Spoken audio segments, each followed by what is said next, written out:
वंदे वंदे। Doctor Shyama Prasad Mukherjee अमर रहे।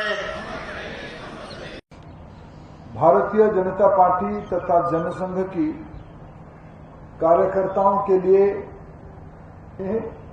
देश के सामने मैं उन समय को आज स्मृति सभा में आज से 72 साल पहले 1953 में श्यामा प्रसाद जी ने एक विषय को लेके आंदोलन करते हुए देश के अंदर दो व्यवस्था नहीं हो सकती है, इसको अखंड भारत नहीं कहा जा सकता है, स्वतंत्र भारत नहीं कहा जा सकता है, इसलिए उन्होंने अपने जान को बाजी लगा के जम्मू कश्मीर के अंदर प्रवेश किए थे।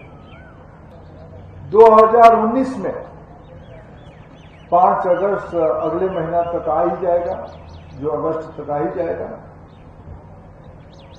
66 साल लगा श्यामा प्रसाद जी की बलिदान की सही श्रद्धांजलि देने के लिए, जब इस देश से धारा 370 को लंबित किया गया, स्थगित किया गया।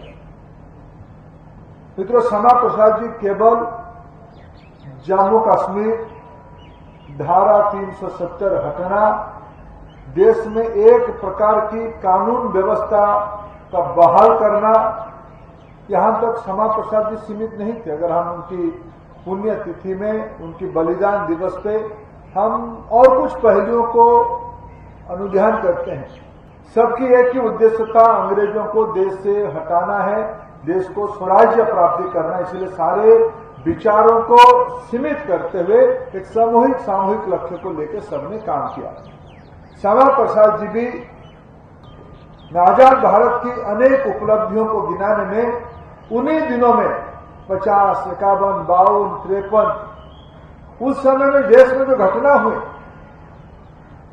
उस घटना में एक प्रमुख घटना था श्यामा प्रसाद जी की सरकार से बाहर आ जाना, श्यामा प्रसाद जी हिंदू महासभा में योगदान करना, बाद में राष्ट्रीय स्वयंसेवक संघ के साथ विमर्श करके श्री गुरु जी की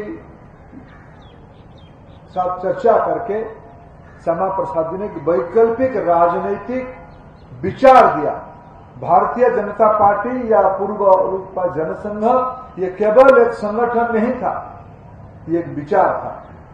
राजनीति में अपना विचार रखना, लोगों ने उनको उस समय में प्रयास किया था। नेहरू जी तो यहां तक कहते हैं, मैं आपको कुचल दूंगा। उस समय में लीडर होकर श्यामा प्रसाद जी ने कहा था, मैं आपकी कुचलने वाला मानसिकता को ही कुचल दूंगा। मित्रों, इसको युग पुरुष कहा जाता है, जिनके कारण आज अगर हम आज की समय देखिए, अभी ऑपरेशन सिंदूर भारत की सेना ने सफलता के साथ पूरा किया। इसीलिए पूरा किया, प्रधानमंत्री जी ने सेना को छूट दिया, जो भारत की सुरक्षा के साथ जो लोग आंच लाएंगे उनको आपको जो करना है करिए। ऑपरेशन सिंदूर ने भारत की सैनिक शक्ति की पराकाष्ठा दिखाई। आज देश में लंबे समय से कैंसर जैसे व्याप्ति नक्सली उग्रवाद को अंतिम सांस ले लिया गया। सुरक्षा के साथ, संप्रभुता के साथ कोई समझौता नहीं हो सकता। देश के अंदर भी आज श्री राम मंदिर की पुनर्निर्माण हो पाई है। देश की धरोहर को गौरवान्वित किया गया है, तो राजनीतिक इच्छा शक्ति के कारण हो पाई है।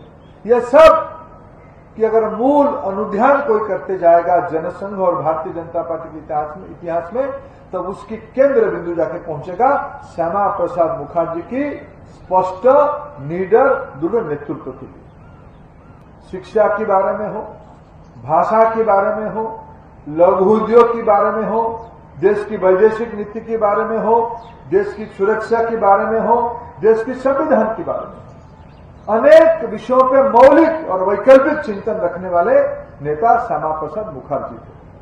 हम आज अपने पैर पे आत्मनिर्भर होने लगे हैं। हम दुनिया की चौथे बड़े अर्थनीति बन चुके हैं। आज भारत भारतीयता के आधार पे अपनी नई पहचान शुरू किया है। भारत की प्रणाली, भारत की डिजिटल रचना डिजिटल पब्लिक इंफ्रास्ट्रक्चर आज दुनिया के लिए सीख बनी है। मित्रों, ये सब हो पाई है एक विचार आधारित। श्यामा प्रसाद मुखर्जी ने, पंडित दीनदयाल उपाध्याय जी ने चुनौती वाले समय में एक वैचारिक प्रेरणा आधारित राजनीतिक विकल्प खड़ा किया। हमारी लोगों के साथ समर्थन जो मिला है, लोगों की जो समर्थन मिला है, हमारी दायित्व बनती है, हमारी विरासत में जो विचार हमको मिली है और हमारी विचार में भारतीयता की जो तत्व भरा पड़ा है, उसी को आगे शासन प्रणाली में परिवर्तित करना, इसकी सबसे प्रेरित करने वाला नाम श्यामा प्रसाद मुखर्जी रहे।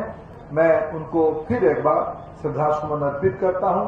मैं धन्यवाद देता हूं दिल्ली भारतीय जनता पार्टी प्रदेश इकाई को, मैं धन्यवाद देता हूं